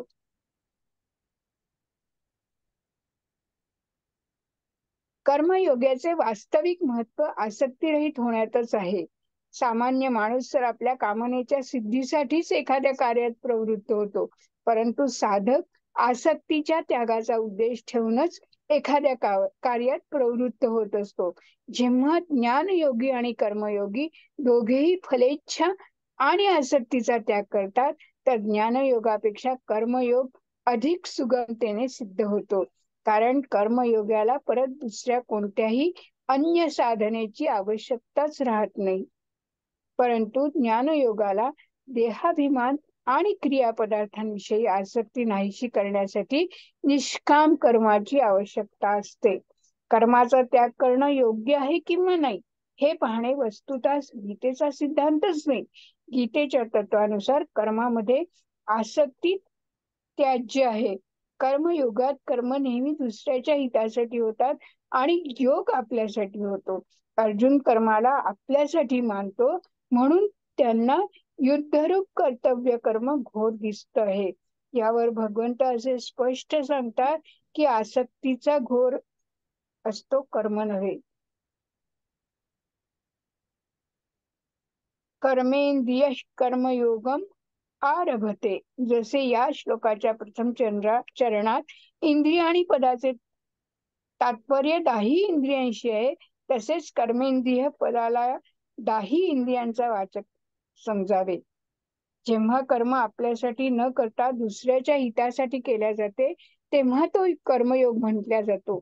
आपल्यासाठी कर्म करण्याने आपला संबंध कर्म तसेच कर्मफलाशी होतो आणि आपल्यासाठी कर्म न करता दुसऱ्यासाठी कर्म केल्याने कर्म तसेच कर्मफलाचा संबंध दुसऱ्याशी आणि परमात्म्याशी संबंध आपल्याशी होतो जो नित्य आहे. अशा प्रकारे देश काल परिस्थिती इत्यादीनुसार प्राप्त कर्तव्य कर्माला निस्वार्थ भावाने करणे कर्मयोगाचा आरंभ आहे. कर्मयोगी साधक दोन प्रकारचे असतात. ज्यांच्या अंतःकरणात कर्म करण्याचा आवेग आसक्ती रुची तर असते, परंतु आपल्या कल्याणासाठी इच्छा मुख्य असते. अशा साधकासाठी नवनवीन कर्म आरंभ करण्याची आवश्यकता नसतेच. त्याच्यासाठी केवळ प्राप्त परिस्थितीचा सदुपयोग करण्याची आवश्यकता असते. ज्याच्या अंतःकरणात आपल्या कल्याणाची इच्छा मुख्य नाही आणि संसाराची सेवा करण्यात त्यांना सुख पोहोचवण्यात तसेच समाजाचा सुधार करण्यात अधिक रुची असते, ज्या योगे त्याच्या मनात असं येतं की अमुक अमुक काम केल्याने तर पुष्कळांची सेवा होऊ शकते, समाजाची सुधारणाही होऊ शकते, इत्यादी इत्यादी. अशा साधकाने जर नवीन कर्माचा आरंभ केला तर काहीही हरकत नाही. मात्र नवीन कर्माचा आरंभ केवळ कर्म करण्याची आसक्ती नष्ट करण्यासाठीच केला गेला पाहिजे. गीतेत भगवंतांनी अर्जुनाला प्राप्त परिस्थितीचा सदुपयोग करण्यासाठी सांगितले आहे, कारण अर्जुनाच्या ठिकाणी कल्याणाची इच्छा मुख्य आहे. सविशेषते जो आपल्या स्वार्थाचा फलाचा आसक्तीचा त्याग करून केवळ प्राणांच्या हितासाठी कर्म करतो तो श्रेष्ठ आहे. साधकाचा जेव्हा आपल्या कल्याणाचा विचार होतो तेव्हा तो कर्मांना साधनेत विघ्न समजून त्यापासून उपराम होऊ इच्छितो, परंतु वास्तविक पाहता कर्म करणं हा दोष नाहीच, तर सकाम भावनेने कर्म करणं हा दोष आहे. म्हणून भगवंत म्हणतात की बाहेरून इंद्रियांचा संयम करून अंतःकरणात विषयाचे चिंतन करणाऱ्याला दांभिक पुरुषापेक्षाही आसक्त रहित होऊन दुसऱ्याच्या हितासाठी कर्म करणारा श्रेष्ठ आहे. तसं जर पाहिलं तर दांभिक पुरुषापेक्षा स्वर्गादींच्या प्राप्तीसाठी सकाम भावपूर्वक कर्म करणाराही श्रेष्ठच आहे. तर मग दुसऱ्याच्या कल्याणासाठी निष्काम भावपूर्वक कर्म करणारा कर्मयोगी आहे हे सांगितले पाहिजे. 5व्या अध्यायात जेव्हा अर्जुनाने प्रश्न केला की संन्यास आणि योग त्यापैकी कोणता मार्ग श्रेष्ठ, तेव्हा भगवंत उत्तर देताना दोन्ही कल्याण करणारे असे सांगून कर्मसन्यासापेक्षा कर्मयोग श्रेष्ठ आहे असे म्हणतात. या ठिकाणी त्याच आशयाने स्वार्थभावाचा त्याग करून दुसऱ्याच्या हितासाठी कर्म करणारा कर्मयोगी श्रेष्ठ आहे असे म्हटले गेले आहे. याचा परिशिष्ट भाव असा आहे की स्वतःच्या कल्याणाची इच्छा असावी, स्वभावात उदारता असावी आणि अंतःकरणात करुणा असावी. अर्थात दुसऱ्याच्या सुखाने सुखी आणि दुःखाने कारुणिक व्हावे. या तिन्ही गोष्टी झाल्यास मनुष्य कर्मयोगाचा अधिकारी होतो. कर्मयोगाचा अधिकार झाल्यावर कर्मयोग सुगमतेने होऊ लागतो. गीता आणि आपल्या शैलीनुसार प्रथम प्रस्तुत विषयाचं विवेचन करते आणि मग करण्यापासून लाभ आणि न करण्यापासून हानी दाखवते.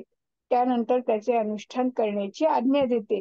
येथेही भगवंत अर्जुनाच्या प्रश्नाचे म्हणजे तुम्ही मला या घोर कर्माला का प्रवृत्त करता आहात या प्रश्नाचं उत्तर देताना कर्माचा सर्वथैव त्याग असंभव आहे असं सांगतात आणि त्यानंतर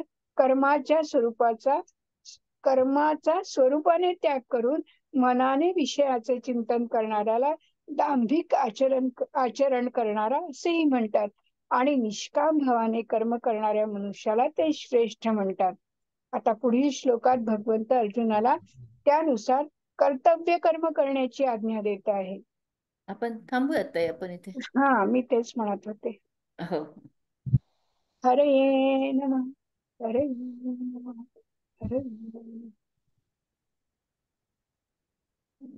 थोडस सांगता हे आजचं जे वाचन झालंय त्याच्यावर? हो, सांगते ना. हा.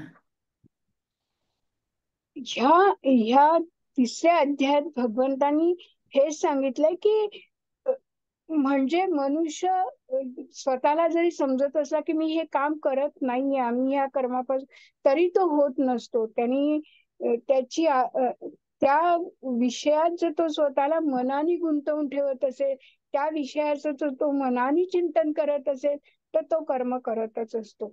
आणि म्हणजे जसं अर्जुनांनी त्यांना म्हटलं की तुम्हाला या घोर कर्मासाठी का प्रवृत्त करतोय, तर भगवंत त्याला हेच सांगतात की तू स्वतःला त्याच्यात आसक्त नको करून घेऊ, निष्काम भावनेने तू काम कर.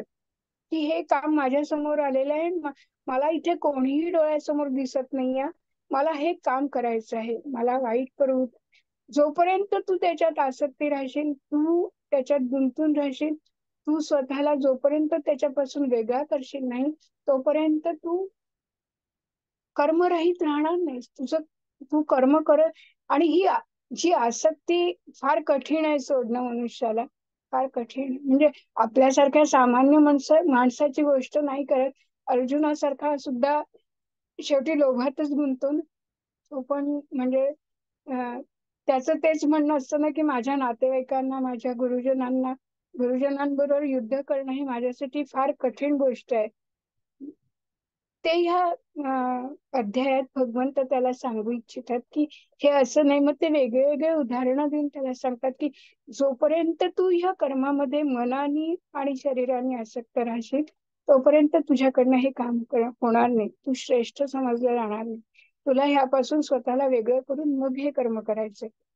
आणि वाईट गोष्ट दूर करण्यासाठी काहीतरी, म्हणजे जसं भगवंतांनी अर्जुनाने म्हटलं की एखादी वाईट गोष्ट करायची असेल तर जेव्हा मनुष्य चांगल्या गोष्टीचा आवरण घेऊन ती गोष्टी करतो, पहिल्या याच्यात म्हटलंय ना त्यांनी, तर असं मला थोडस वाटतं. आता बोलू. छान ते. सुंदर सांगितलं आणि छान वाचन केलं. चालेल. अजून थोडस एक्सप्लेन कोणी करू शकेल का? म्हणजे थोडस आपण हे विस्तार करून ऐकूयात. समजा वंदनाताई आहेत का? वंदनाताई? हो हो आहे. जय श्रीकृष्ण. आहे ताई? हो हो ताई. वंदना ताई नमस्कार, छान सांगता तुम्ही. जय श्रीकृष्ण ताई, सर्वांना जय श्रीकृष्ण. त्यांनी तिसऱ्या अध्यायामध्ये सांगितलं की अर्जुना तुला हे कर्म केलंच पाहिजे, म्हणजे काय युद्ध केलं पाहिजे नाही का. पण अर्जुन देवाला म्हणतो अरे मला तू कर्मचा आणि कर्मत्यागायला सांगितलं नाही का. पूर्ण तू कर पण नाही कर्मस्थितीत राहा. मग असं असताना मला तू परत सांगतो की युद्ध पण कर, हे कसं काय? म्हणजे तू दोन्हीकडनं बोलतो. एकदा म्हणतो तू कर्माला त्याग कर कर्माचा, एकदा म्हणतो कर्म कर. मग मी ते नेमकं करावं काय?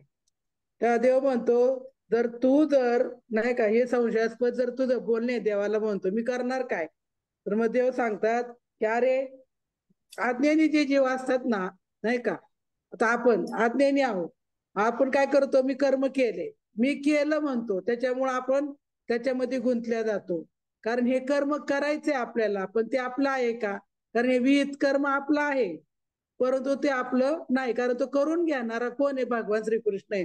आणि त्यांनी जे आपल्याला चेतना दिली, त्यांनी जे जे आपल्याला करायला सांगितलं ते आपण करत आलो म्हणे. तर तू काय कर, इतर जीवांचा विषय वेगळा आहे म्हणे, पण तुझा विषय वेगळा, कारण तू कोण आहे? पहिला क्षत्रिय आहे. म्हणून तुला सर्व विचार काय केलं पाहिजे, विचारपूर्वक मी जे काही बोलतोय देव मानतात त्याच्यावर जरा विचार कर. आणि मग तुला काय करायचं त्याचा निश्चय कर म्हणे. कारण देव म्हणतात तू जर असं संशय घेऊन बोलला तर मग काय होईल, मग आज्ञा जीवनचं काय होईल. मग अरे याचा उपदेश म्हणावा याचा तर हा भ्रम जो आहे तुझा मूळ भ्रम घालव. काय की मी यांना मारणारे आणि ते मारणारे हा भ्रम, किंवा जन्माला मी आलो आणि मेलो मी हा भ्रम घालव म्हणे. तर त्याचा आत्मबोधाची हौस चांगलीच पुरव, नाही का. तुला जर आत्मज्ञान जर समजून घ्यायचं असेल, जसं वैद्य काय करतो, औषध द्यायचं म्हणलं तर पथ्य सांगतो, पथ्य पाणी सांगतो. बघा आता आपणच बघा याच्यातच की ज्यांनी घ्यावी विठ्ठल मात्र त्याला पथ्य असतात, पथ्य सांभाळावी. पथ्य काय की मेन म्हणजे तुळशीची माळ गाळा, नाही का. पहिलं पथ्य सांग म्हणजे मांसाहार करू नये, हे पथ्य सांगितलं. तसं तुम्ही काय करा, फक्त विष्णू नाम, विष्णुमय जग वैष्णवाचा धर्म, भेद आणि भेद अमंग, भेदाभेद पहिला घालून टाक म्हणे. आणि मग जसं वैद्य पथ्य सांगतात तसं आपण काय केलं पाहिजे, औषध जसं विष घालून जर दिलं ते रोग्याला तर रोगी मरेल, परंतु त्याच्यातच जर पथ्य सांगितलं, नाही का. पथ्य काय सांगितलं की बाबा तू काय कर, कर्म कर पण त्याचा काय कर, अर्पण कर म्हणजे त्याग कर, त्या कर्माची परीक्षा करू नको. जसं आंधळ्याला उदाहरण दिले त्यांनी, आंधळ्याला आडमार्गाला लावावे किंवा माकडाला काही पानावा. माकडा जर दारू पिलं तर माकड काय करी, विध्वंसच करीन. त्याप्रमाणे हा तुझा उपदेश आम्हाला चांगला लाभला, नाही का. भगवंताला म्हणतो अर्जुन म्हणतो की अरे मला तू एक कर्म त्याग कर, स्वधर्मचरण कर आणि सगळं कर सांगतो. परत म्हणतो की युद्ध पण कर. मग जसं आंधळ्याला जसं वाकड्या मार्गाला सोडलं तर त्याला काय होईल, तो आडमार्गाला जर गेला तर त्याचा नाश होईल. तसं म्हणे तुम्हाला सांगतोय माझा मी पापाला धनी होईल. म्हणून अगोदरच काहीच समजत नाही, आधीच आपल्याला समजत नाही म्हणतो. आणि शिवाय तू मोहाने मला ग्रस्त, मी आधीच मोहाने ग्रस्त झालेले. आणि असं असताना तू सारासार विचार न करता तू मला काय सांगतो, उपदेश काय करतो, तू युद्ध कर. म्हणून तुझ्या उपदेशात सगळा गोंधळच आहे म्हणतो. म्हणून आम्ही शरीराने व मनाने व जीवाने तुझ्या शब्दावर विश्वास कसा काय ठेवा, देवाला म्हणतो. मी कसा काय विश्वास ठेवू. तेव्हा देव म्हणतो की अर्जुन अनेक प्रकाराने असे प्रश्न विचारतो, पण आता याच रीतीने जर तू शोध घेता बसशील तर आमचे चांगले कल्याणच करा. अर्जुन म्हणाला आता इथे ज्ञान मिळण्याची आशा कशाची, तिथं ज्ञान मिळेल का, तू युद्ध करायला सांगितल्यानंतर म्हणे. तर ज्ञानाची हौस तर पुरलीच, पण उलट एक असं झालं की माझे विचार असलेले जे मन आहे ना ते गोंधळात पडले. आपण काही वेळेस काही गोष्टी करताना गोंधळ उडतो आपला, आपण नेमकं काय करावं, चांगलं का वाईट याचा आपल्याला उलगडा होत नाही. पण ज्यावेळेस आपण मन शांत करतो, स्थिर करतो, त्यावेळेस म्हणतो आता मला उत्तर सापडलं. कारण ते योग्य आणि अयोग्य मधला जे मन आहे गोंधळात टाकणार त्याला पहिलं आवरावं लागतं. आणि त्यावेळेस योग्य ते म्हणे उपदेश जो तू सांगितलास तो काय करायचं ते मी कळत नसल्यामुळे म्हणे माझी फसवणूक करीत आहे, असं गूढ ज्ञान तुम्हाला काय करतात तो ज्ञान सांगत आहे. देवाला काय देतो, गूढ तत्वज्ञान सांगतोय, पण माझा काय गोंधळ झालाय. भरपूर तू विचार सांगितला देवानी, भरपूर विचार सांगितला त्याला, परंतु त्याचा तो गोंधळात पडल्यामुळे बघा डायरेक्ट आंधळ्याला जसं दिवाचा किती मोठा प्रकाश ठेवला आणि त्याला जरी दिव्यामध्ये नेऊन उभं त्याला जन्म आंधळ्याला दिसणार आहे का. तसं अज्ञानाला किती मोठं तत्वज्ञान सांगितलं तरी पण त्याचा उपयोग होणार आहे का. कारण देवच कोण आणि मी कोण ह्याच्यातला भेदच कळाला नाही. संत कोण, आता संत आपण कुणाला म्हणतो, थोडक्यात संत म्हणतो आपली भाषा काय आहे, जे कीर्तनकार आहेत किंवा जे मोठे योगी आहेत, नाही का, किंवा भगवे वस्त्र धारण करणारे लोक संत मानतो आपण. किंवा एखादा पंडित आहे, मोठमोठे वेद पठण आहे त्याचं मुखोद्गत, नाही का, तो अगदी धडधड धडधड वेद बोलू शकतो, त्याला आपण मोठा संत मानतो. पण नाही, संत ही पदवी ज्ञानाला आहे, त्याच्या जवळच्या ज्ञानाला, नाही का. म्हणून ते वरवर भगवा दिसतो, म्हणजे वरती भगवे कपडे घातलेत पण ज्ञान भगवत आलं का, म्हणजे त्यांनी संन्यास म्हणजे ज्यांनी संपूर्ण विषयाचा त्याग केलाय तो संन्यास सांगितला. मग ते झाले का, मग त्याला संत कुणाला म्हणले की जे त्याच्याकडे ज्ञान आहे. ज्याप्रमाणे आपण व्यवहारात पाहतो, डॉक्टर ही पदवी कुणाला आहे, त्याच्या पदवीला आहे, त्याच्याजवळच्या ज्ञानाला आहे, त्या माणसाच्या नाही. माणसाला पदवी नाही, त्याच्याजवळ ते ज्ञान आहे, त्याला डॉक्टर ही पदवी. जशी वकिली पदवी त्याच्याजवळच्या ज्ञानाला आहे. पा आपण वकिलाकडे जाऊ म्हणतो, डॉक्टरकडे जाऊ म्हणतो, डॉक्टराकडे त्याला जे ज्ञान आहे, वैद्य जी पदवी त्याच्याकडे आहे, त्याच्याकडे जाऊन जर औषधोपचार केला तर आपण लवकरच बरं होऊ शकतो. परंतु जर आयरेगरेकडे गेले ना औषधं घेत बसले मनाने, तर लवकरच दुसऱ्या आजाराला प्रवृत्त होतं, नाही का, दुसरा आजार आपल्या शरीरात घुसतो. तसं इथं ते अर्जुन म्हणतो की भरपूर तू सांगतोय, तत्वज्ञान सांगतोय, गुढ ज्ञान गुढ अर्थ सांगतोय, पण चांगला विचार केला तर याचं मला काहीच कळत नाही. नाही का, आता आपण डायरेक्ट वाचायला घेतली ज्ञानेश्वरी, गीता, भरपूर गीता वाचतोय आपण, पण त्या गीतेचा मथित अर्थ काय आहे? गीता गीता वाचे जे म्हणती, नाही पुनरावृत्ती तया नरा. जो गीता गीतानुसार वाचनी जरी म्हणेल तरी त्याला पुन्हा जन्म नाही येणे आयसे केले. पा गीतेचा एवढा मोठा मोठा गुढ अर्थ आहे. म्हणून आणि मंद आणि बुद्धीचा आहे अशाही मला समजेल असे एक निश्चयात्मक तत्व सांग. म्हणजे जे मला माझ्या सोप्या भाषेत सांग म्हणे मला, की पहा की औषध देऊन जर रोग नाहीसा व्हावा, पण ते औषध अत्यंत रुचकर वर गोड असावे. औषधाने तर रोग तर नाहीसा व्हायला पाहिजे, पण औषध पण गोड पाहिजे. त्याप्रमाणे सर्वार्थाने भरलेले योग्य तत्व सांगावे. मग ते चित्ताला जेणेकरून कळेल मला, नाही का, की जसं मला कळेल, किंवा देवा तुझ्यासारखा मला गुरु प्राप्त झाला असता, देवच प्रत्यक्ष ज्याचा गुरु झाला, नाही का, तर मग त्या इच्छेची तृप्ती का बरं करून घेऊ नये. मग तू आमची जर आई असता, बीड कोणाची धरू, नाही का, आईकडे कसं सगळेजण हट्ट करू शकतात, तसं अर्जुन म्हणतो तू माझी आई आहे, मग तू माझा गुरु आहे, मग तुझ्याकडे नाही मी हट्ट करायचा, मग कोणाकडे करायचा. देवा अर्जुनाच्या मुळे आपल्यापर्यंत ते ज्ञान प्राप्त झाले. आणि तरी पण देव म्हणतात की दैवयोगाने काम देणूचं दुःख मिळालं, मग इच्छित मागण्यास कमी का करावं. एखादा जर धनाढ्य असेल, आता आपण पाहिलं आता की देवाचंच घ्यायचं आणि देवालाच ओवाळायचं. थोडासा विषय मी वेगळा, बरं जाऊ देते नको. परंतु अमृत सिंधू जवळ येण्याची खटपट का करावी. अमृताचा सागर समुद्र आहे, नाही का, समुद्राजवळ, अमृताच्या समुद्राजवळ आलोय आपण, मग ती खटपट करायची गरज आहे का म्हणे. तसं अनेक जन्म तुझी सेवा केल्यामुळे दैववशात आज तुम्हाला प्राप्त झालं. एका जन्माची सेवा आहे का माझी, अनेक जन्माची. अनेक जन्माची पुण्य सामग्री जर असेल तरच मुखामध्ये राम येईल. तसं सांगितलं की परमेश्वर आपल्या इच्छेप्रमाणे तुमच्या जवळ का मागू नये हे सगळं, पण मनातील इच्छा बघा सगळं आपल्याला करता येतं, पण त्या मनाला काही आकळता येत नाही. म्हणून देवाला सांगतो की तू काय कर, मला मनातली इच्छा जी माझी ना ती पूर्ण कर. पण देव त्याला सांगतात की तू श्रेष्ठ, देवांमध्ये श्रेष्ठ आहेस, पण आमच्या स्वाधीन आहेस. म्हणून जसं बालकाजवळ, बालक आईजवळ जसं स्तनपान करण्याचा जसा वेळ काळ लागत नाही, कधी जाऊ शकतं, तसं तुझ्या जवळ, तू आमच्या जवळ असल्यामुळे तू काय कर, आम्ही तुला काहीही मागू शकतो म्हणे. त्याप्रमाणे अर्जुन काय करतो, हे लोके आचरण करण्यास योग्य व परलोकी कल्याणकारक असं काय आहे निश्चित सांग म्हणे. मग हे अर्जुनाचे बोलणे ऐकून भगवान सांगतात की आम्ही सांगितलेला अर्थ गर्भित आहे. पहा आपण ज्ञानेश्वर महाराजांची आरती म्हणतो बघा, शेवटचं चरणे, प्रगट गुह्य बोले विश्व ब्रह्मची केले, राम जनार्दनी पायी मस्तकी ठेवले.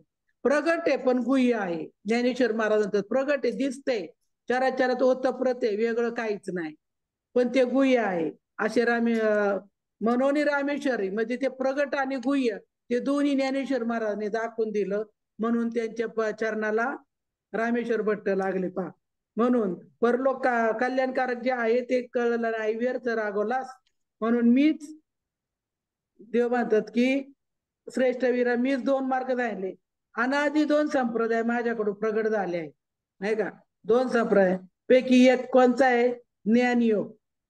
आणि ज्याचे विचारी पुरुष विचार जे आहेत ना, ते पुरुष आचरण करतात, मग ओळख ज्ञान होतात, परमात्म्याची तद्रूप होतात. ती ओळख जर झाली, नाही का, तर ते काय होतात, तद्रूप होतात विचारी पुरुष.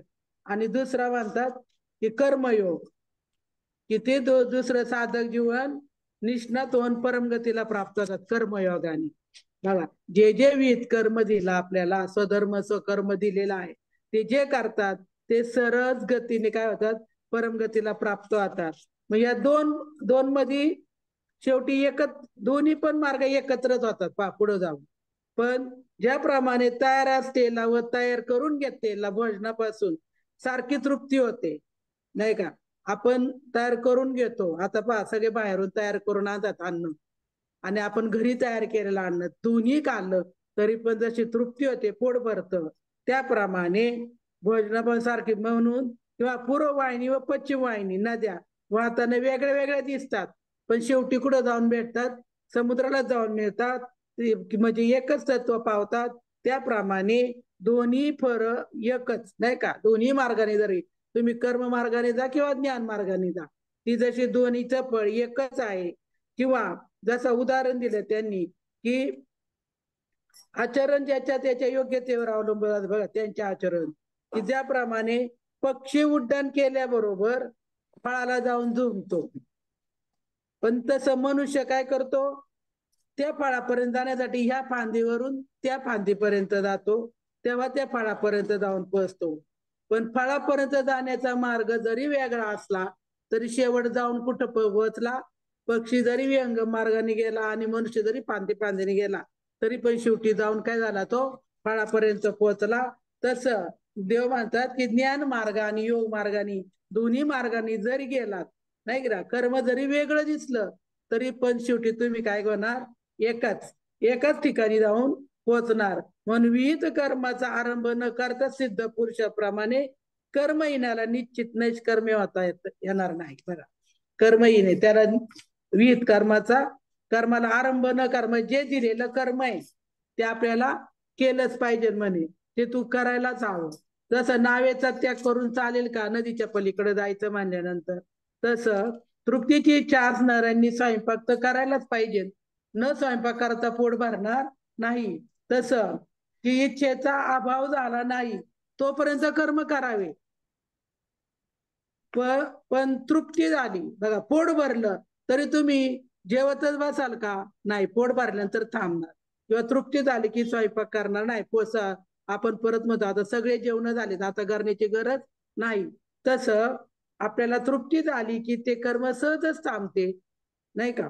तसं अर्जुनाला सांगतात काय, नैष्कर्म्य पदाची इच्छा जर असेल, नाही का, मग आपल्या विहित कर्माचा त्याग करून चालणार आहे का, किंवा इच्छेप्रमाणे कर्माचा त्याग केला किंवा स्वीकार करू म्हटल्याने करू शकेल काय. मग सर्व कर्माचा स्वीकार किंवा त्याग करण्या इच्छेनुसार करता येते. म्हणून बोलणे व्यर्थ आहे, नुसतंच बोलून उपयोग आहे का, नाही का. तसं विचार करून पाहिले तर नुसते कर्म टाकल्याने कर्माचा त्याग होत नाही, हे निश्चित समज. जोपर्यंत प्रकृती म्हणजे आत्मस्वरूप अज्ञानाचे वास्तव्य आहे तोपर्यंत कर्म करावे करीन, अगर टाकीन असे म्हणणे मूर्खपणाचे. म्हणून इंद्रियाचा स्वभाव नष्ट झाला काय, असा विचार करा की त्या इंद्रियाचा स्वभाव नष्ट होतो का. आपण म्हणलं नाही मी आज काहीच करणार नाही, बसूनच राहा. आता उपास धरतो आपण, उपास धरला तरी काय पोटाची, नाही का, डोळ्याचं पानं चालू असं, कानाचे कर्म सगळे, आपलं पाणी पितो आपण, सगळं बाकी सर्व कर्म होतं. परंतु जसं कर्म टाकीन म्हणलं तर इंद्रियाचा स्वभाव नष्ट होत नाही.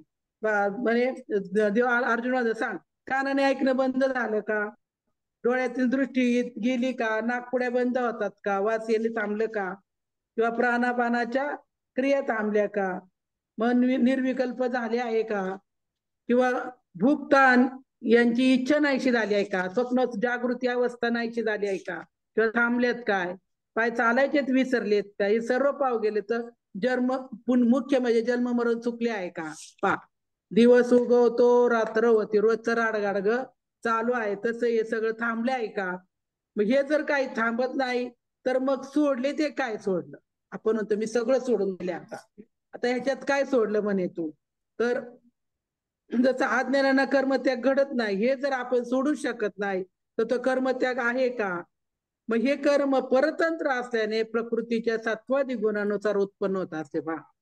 जसं तुमचं कर्म करण्याची जसं तुमची वृत्ती असेल बघा 3 सांगितले तत्व, सत्वादी गुण, रजत सत्व, रजतम आणि सत्वगुण.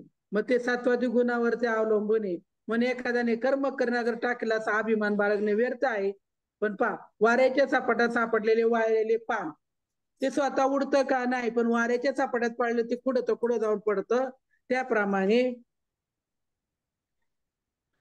एखादा मनुष्य गाडीत बसला, तो म्हणला मी जाऊन काय आयता गाडीत बसलो, पण त्याचं भ्रमण थांबला आहे का? तो जरी गाडीत बसला तरी गाडी चालवणारा वेगळा असतो, मग तो चालवत असतो पण ह्याचं भ्रमण थांबत नाही. तसं म्हणे तू जर अज्ञानाच्या आश्रयाने कर्मेंद्रियाच्या विकाराने नैष्कर्म्य स्थितीला पोहोचलेला पुरुष नेहमी शारीरिक कर्म करतोच, पण जोपर्यंत अज्ञानाचा संबंध आहे तोपर्यंत कर्माचा त्याग घडणार नाही. जोपर्यंत आपल्याकडे अज्ञान आहे तोपर्यंत आपण किती करू गेलं, म्हणजे मी करतो हे अज्ञान जोपर्यंत आहे तोपर्यंत म्हणे त्याचा कर्माचा त्याग केलेला होत नाही. म्हणून कर्मेंद्रियाची प्रवृत्ती निरोध करण्याचे जरी मनाने ठरवलं की आपण काय करायचं हे करायचंच नाही, तरी ते कर्तव्य आहे आपलं. कसं की बाह्यकारी नैष्कर्म्य स्थिती दाखवतात, पण खरोखर दैन्य होय त्याचं. कारण अर्जुन असे अनेक विषयासक्त आहेत की ते फक्त दाखवतात, पण प्रसंग प्राप्त खऱ्या नैष्कर्म्य पुरुषाचे लक्षण तुला सांग की त्याचा प्रसंग प्राप्त तुला नैष्कर्म्य स्थिती कशी असते ती सांगतो म्हणे. गहन अशा परमात्म्या स्वरूपाविषयी जो अंतःकरणात निश्चित असतो, म्हणजे दृढ अपरोक्ष ज्ञान झालेलं असतं त्याला. बाहेरून मात्र लोकांपर्यंत दिसत तो दोन्ही दिसायसारखे वर्म जाणवितो पारखे, नाही का? आता राजहंस आणि बागळा यातला फरक कोण जाणतो? की ज्याला माहिती हा राजहंस आहे आणि जो बागळा आहे तो त्याला माहिती. कारण राजहंस पक्षी दुधातलं पाणी वेगळं करतात फक्त ते दूधच घेतात, पाणी पित नाही. त्याप्रमाणे तुला ते ब्रह्मस्थितीचे परमात्मा स्वरूपाविषयीचे अंतःकरण निश्चित आहेत ना, त्यांची लक्षणे सांगतो. की इंद्रियांना आज्ञा ते करीत नाही, विषयाची भीती ते बाळगीत नाहीत, प्राप्तवित कर्म ते टाकत नाहीत. मग पुरुष कर्मेंद्रिय कर्म करीत आता त्याचे नियमन करीत नाहीत किंवा त्याविषयी अभिमान बाळगत नाहीत, म्हणजे लिप्त होतात, ते वेगळे होतात. ज्याप्रमाणे पद्मपत्र मग कमळ पाण्यात राहतं पण ते पाण्याने भिजत नाही, त्याप्रमाणे ते विषय वासनेने घेरले जात नाही.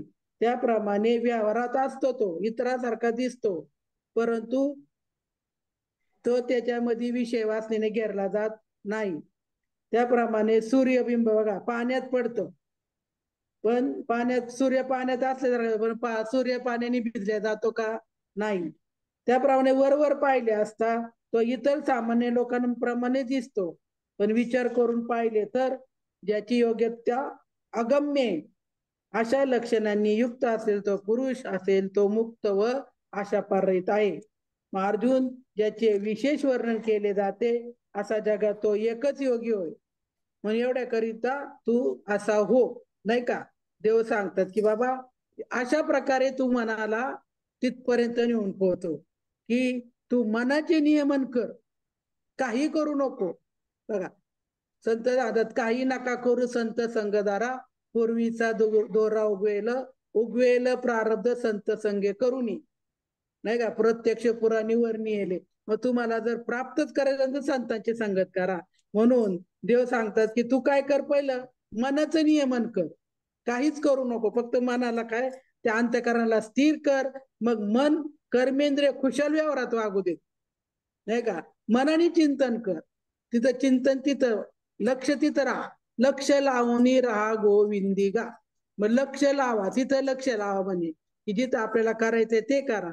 म्हणून कर्मत्यागाने प्राप्त होणारी निष्कर्म त्याग म्हणजे शरीरधारी माणसाला संभवनीय नाही, नाही का? शरीरधारी म्हणजे प्रत्येक मनुष्याला संभवनीय नाही, परंतु जो या मार्गाने गेला, नाही का, कुणाच्या सद्गुरूच्या प्राप्ती मार्गाने मार्ग दाखवलाय त्या मार्गाने गेला तर काय होईल, तो सहज तिथपर्यंत जाऊन पोहोचल. म्हणजे कोणचा मार्ग? की स्वकर्म आणि स्वधर्म, नाही का? अगदी शुद्ध कर आणि शुद्ध करू ते काय कर कर्माच्या फलाचा अपेक्षा करू नको, म्हणजे निष्कर्म स्थितीत राहा. मग ह्या मार्गाने जर गेला तर तू काय होईल, विहित प्रसंगाच्या नुसार प्राप्त झालेले कर्म असेल ते फलाशा टाकून दे म्हणे, त्याची फलाची अपेक्षा करू नको. आणि अर्जुनाला एवढं सांगतो देव, आणि सांगतो की आश्चर्याची गोष्ट म्हणजे निष्काम बुद्धीने केलेले, म्हणजे आपलं नाहीच ते विषय नाही. उदाहरण द्यायचं सांगत आलं तर आपण भाडे तत्वावरती घरामध्ये भाडे करू ठेवतो नाही का, पण तो भाडेकरी ज्यावेळेस रूम सोडून जातो त्यावेळेस त्याचे पैसे आपण डिपॉझिट केलेले असत ते दिले, मग त्याला ते पैसे परत दिले, तो जोपर्यंत तिथं राहिलाय तोपर्यंत तो माझं म्हणतो त्या खोलीला, त्या घराला नाही का, तिथून त्या ऍड्रेस तो देतो. पण ज्यावेळेस तो ती रूम सोडून जातो नंतर तो दुसरीकडे कुठेही जाऊ दे, पण तो म्हणतो का ते घर माझं आहे म्हणून नाही का. तसं देवाने सांगितलं की तू केलंय हे कर्म, पण हे कर्म तुझं आहे असं तू मानूच नको. कारण हे शरीराचा कर्म आहे, धर्म आहे शरीराचं आहे. कारण जन्माला आल्यानंतर हे सगळं कर्म धर्म नाही का, आपल्या चाली रीती सगळ्या आपल्याला नंतर चिकटलेल्या आहेत, जन्माच्या आधी नाही. जन्माच्या आधी तू आणि मी एकच होतो, देवाला सदैव सांगतात. तसं आधी जो होता तोच तो आता पण आहे आणि नंतर पण राहणार. म्हणून एवढं त्याला समजून समजून सांगतात की तू युद्ध कर, कारण आपण आलो युद्ध कर, म्हणजे तुझं स्वकर्म कर, स्वधर्म कर, त्याचं आचरण कर आणि निष्काम बुद्धीने कर, निष्कर्म स्थितीने कर, आणि त्याची फलेच्छा करू नको. इथपर्यंत देवानी अर्जुनाला सांगितलेले आतापर्यंतच्या श्लोकामध्ये नाही का. ताई वेळ झालाय का ताई? हो ताई थांबूयात. हो आजचे झाले असतील तर आपण थांबूयात. एखादा राहिला का आजचे अजून? झाले. हा एखादा राहिला? नाही नाही झाले आजचे श्लोक. हो हो म्हणजे निष्कर्म स्थितीपर्यंत आले ना, हो हो स्वकर्म स्वधर्म तिथपर्यंत आले, 7व्या श्लोकापर्यंत झाले ना. 7व्या श्लोकापर्यंत झाले. हो हो तिथपर्यंत झालं. बर. तर अजून कुणाला काय सांगायचं असेल बोलायचं असेल तर नाही बोलूया तर नाही, झाला वेळ पण झाला आपला. छान सांगितलं बरं का ताई. दोघींनी पण, ताईंनी पण छान वाचलं. हो हो हो हो. चा- मला काय थांबूयात आपण म्हणायचं इथे. असेल तर हो म्हणतो. हो हो हो कोणाला ठीक काही आहे. बोलायचं का अजून?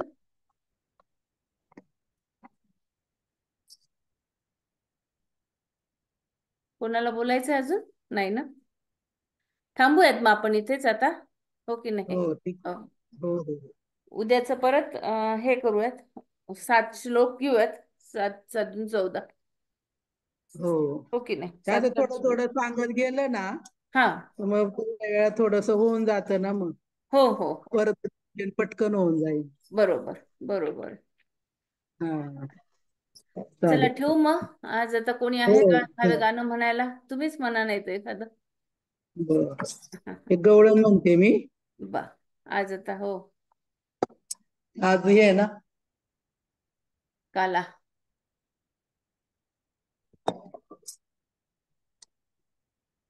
एकनाथ महाराजांची गवळण आहे. बा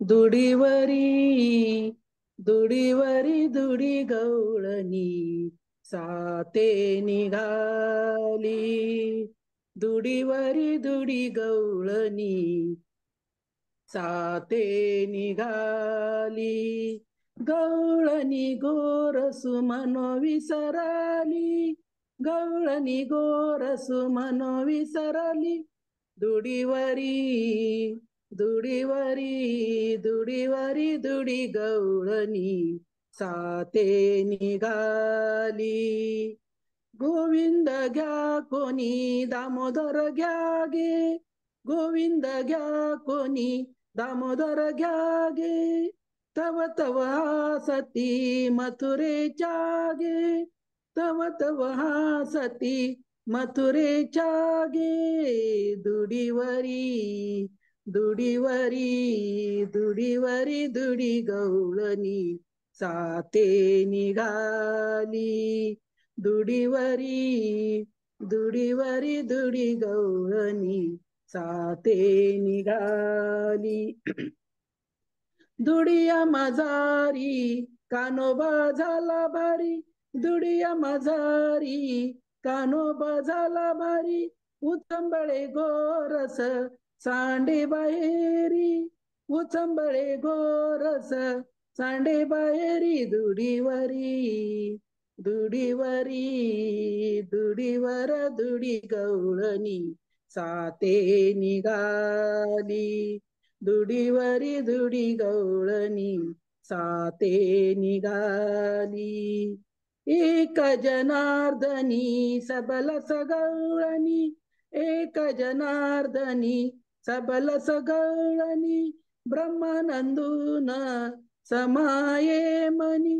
ब्रह्मानंदून समाये मनी दुडीवरी दुडीवरी दुडीवरी दुडी गवळणी साते निघाली दुडीवरी दुडी गवळणी साते निघाली गवळणी गोरसू मन विसराली गवळणी गोरसू मन विसरली दुडीवरी दुडीवरी दुडीवरी दुडी गवळणी साते निघाली दुडीवरी दुडी गवळणी साते निघाली साते निघाली साते निघाली. जय श्रीकृष्ण ताई. खूप सुंदर ताई. सुंदर, अगदी छान म्हणलं. मूड चेंज केला एकदम. मूड एकदम ही चेंज केला. गवळण ही गवळण अवस्थेवरती येत आहे. अवस्था पर गवळण आहे. हा कारण ज्यावेळेस श्रीकृष्णाची भेट झाली नाही का हा गवळणींना गवळणी ज्यावेळेस त्यांना भगवान परमात्मा भेटला त्यावेळेस त्या आत्मानंदामध्ये तल्लीन झाल्यानंतर त्यांची काय अवस्था झाली हा. ते या गवळणीमध्ये सांगितलेले. अरे वा. हा सांगा ना एका दिवशी याचा अर्थ नंतर. हो नक्कीच. नक्कीच ताई, चालेल. चालेल. जय श्रीकृष्ण. जय श्रीकृष्ण ताई. हा चला ठेवूयात आता, उशीर हा, पण ठेवा. झाला. हो चालेल. हो, हो. जय सर्वांना श्रीकृष्ण. जय श्रीकृष्ण. होय राम